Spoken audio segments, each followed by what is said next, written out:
This channel does not promote any violent, harmful, or illegal activities. All content provided by this channel is meant for an educational purpose only. এই মুহূর্তে যে বড় খবর, বেলডাঙ্গায় হিংসার ঘটনার তদন্তভার NIA এর হাতে। মুর্শিদাবাদে পৌঁছে গিয়েছে এনআইএ টিম। আজ ঘটনাস্থলে যাবেন তদন্তকারীরা। UEM Jaipur is a perfect target for prospective students aspiring for good jobs, good education with future-ready skills. Beldanga কাণ্ডে ইতিমধ্যে মামলা রুজু করেছে এনআইএ। মুর্শিদাবাদে এনআইএ টিম ইতিমধ্যে পৌঁছেছে। কৌশিক আমাদের প্রতিনিধি আমাদের সঙ্গে রয়েছে, সরাসরি কৌশিকের সঙ্গে কথা বলবো। কৌশিক, যে ঘটনা ঘটেছে বেলডাঙ্গায়, তারপর এনআইএ পৌঁছে গিয়েছে, সেখানে টিম কিভাবে কাজ করছে, কিভাবে এগোচ্ছে পুরো বিষয়টা। দেখো, আজ সকালে কিন্তু এনআইএ টিম যারা রয়েছেন তারা কিন্তু প্রথমে মহেশপুর যে এলাকায় 16ই জানুয়ারির যে শ্রমিক মৃত্যুকে কেন্দ্র করে যে 7 ঘন্টার জাতীয় সড়ক অবরোধ করেছিল, এই জাতীয় সড়কে আসবে এবং এর পাশেই যে রেল লাইন রয়েছে শিয়ালদা লালগোলা, সেখানেও কিন্তু যাবেন এবং সেই সব এলাকা পরিদর্শন করবেন। এর পাশাপাশি দ্বিতীয় দিন অর্থাৎ 17 তারিখ যে বড়ুয়া মোড় রয়েছে, সেই বড়ুয়া মোড়ে সেখানেও যাবেন, সেখানে যে ঘটনা ঘটেছিল এবং সেখানে যে ভাঙচুরের ঘটনা ঘটেছিল এবং পরবর্তীতে যে কেসের তদন্তভার হাতে নেওয়ার জন্য তারা আদালতে যাবেন।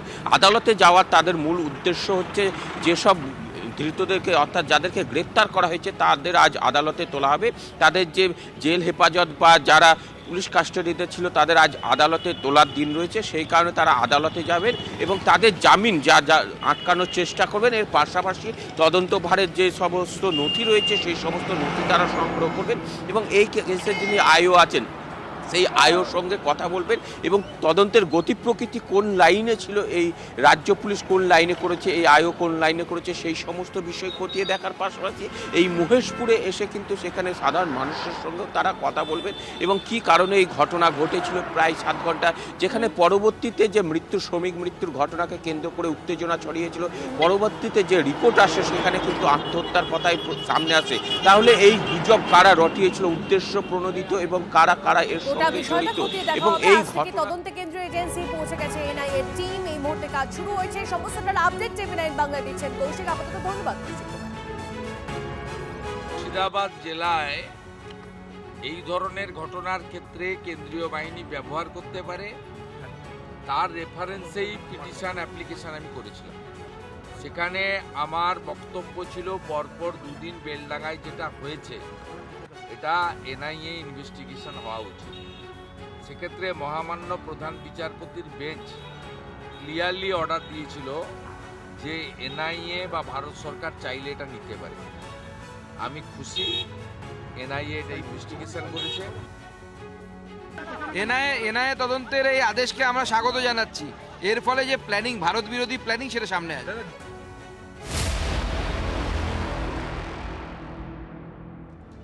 মাঝে 1 মাসের ব্যবধান, ভোটমুখী বাংলায় ফের অমিত শাহ। আজ রাজ্যের 2 প্রান্তে কর্মী সভা। দুপুরে ব্যারাকপুরে কর্মী সভার পর বিকেলে শিলিগুড়ির গোসাইপাড়া মাঠে কর্মী সম্মেলন বিজেপির সেনাপতি অনন্ত আমাদের প্রতিনিধি আমাদের সঙ্গে রয়েছে। অনন্তর সঙ্গে কথা বলবো। অনন্ত, আজ 2 জায়গায় কর্মী সভা করতে চলেছেন অমিত শাহ। সেক্ষেত্রে ব্যারাকপুরের মানুষজন তারা এবং ব্যারাকপুরে যারা কর্মী সমর্থকরা রয়েছেন তারা কি শাহী ভোকাল টনিকের অপেক্ষায়?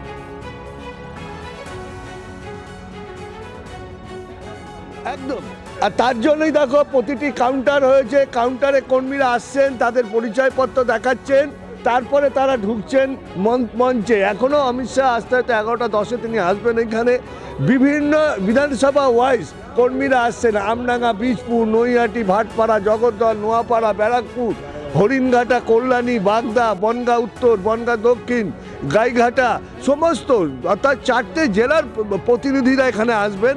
যারা একদম বুথ লেভেলের কর্মী, অর্থাৎ যারা বুথ লেভেলের দায়িত্বে রয়েছেন শক্তি প্রমুখ কেন্দ্র থেকে, এবং জেলার যারা দায়িত্ব রয়েছেন তারাই এখানে আসবেন।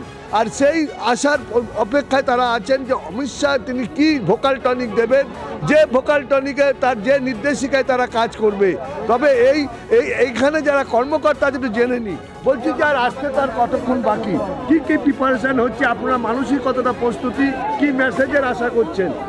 দেখুন, ভোট লড়ার কারিগর অমিত শাহ, আমরা সবাই সেটা জানি। তার ফলে আমরা জানি উনি আসবেন 11টার মধ্যে এখানে পৌঁছে যাবেন, মায়ের মন্দিরে পুজো দেবেন, দিয়ে আমাদের বার্তা দেবেন। বার্তা দিলে আপনারাও জানতে পারবেন, আমিও জানতে পারবো। কিন্তু লড়াইয়ের জেতার উদ্দেশ্যে 2026-এ সরকার তৈরির উদ্দেশ্যেই এবার আজকের লড়াই। একদম আজকের এই আশা হচ্ছে, টার্গেট হচ্ছে 2026।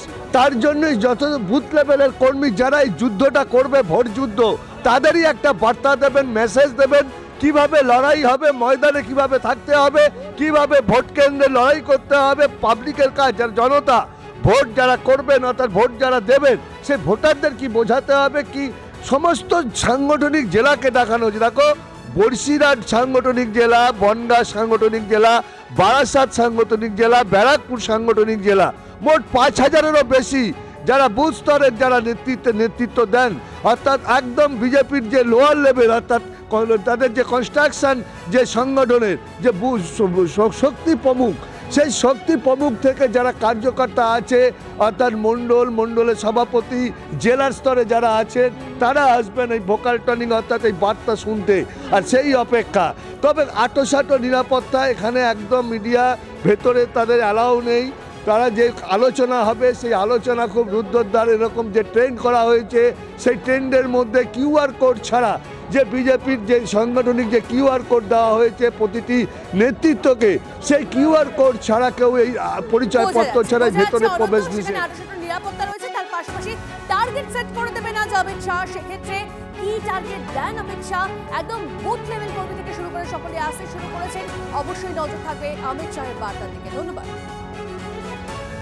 পার্টির কর্মীদের নিয়ে বৈঠক, আমাদের মাননীয় রাষ্ট্রীয় সভাপতি এসেছিলেন দুর্গাপুরের, তিনি আসানসোল দুর্গাপুর বিভাগের কর্মীদের বৈঠক নিয়েছেন নির্বাচন প্রস্তুতি। আর মাননীয় অমিত শাহ দক্ষিণ বাংলায় ব্যারাকপুর এবং উত্তর বাংলায়ও দুটি কর্মী বৈঠক নেবেন। জাস্ট নির্বাচনের প্রস্তুতি হিসাবে এগুলো চলছে। তারা এখন ডেলি প্যাসেঞ্জারি করবে বাংলায়, মানুষকে ভুল বোঝাতে। বাংলার টাকা দেওয়ার নাম নেই, বাংলার বকেয়া দেওয়ার নাম নেই, বাংলার মানুষকে সম্মান দেওয়ার নাম নেই, বাংলার বৈধ ভোটারদের অস্তিত্ব সংকট, নাগরিকত্ব নিয়ে প্রশ্ন তুলে দেন। এই লোকগুলোই তো এখন বারবার আসবে, কোনো প্রভাব বাংলায় নেই। আসবেন, হারবেন, ফিরে যাবেন, আবার দীর্ঘদিন দেখা যাবে না, আবার কোনো ভোট আসবে, আবার আসবেন। রাজনৈতিক দল তাদের নিজস্ব কতগুলো কর্মসূচি থাকে, তাদের নিজস্ব কতগুলো কৌশল থাকে। পশ্চিমবঙ্গে আগে যখন নির্বাচন হয়েছে তখনও নরেন্দ্র মোদী এসছে, অমিত শাহ এসে, তারপর নেতারা এসছে, এখনো আসবে, আগামী দিনে আরো বেশি আসবে।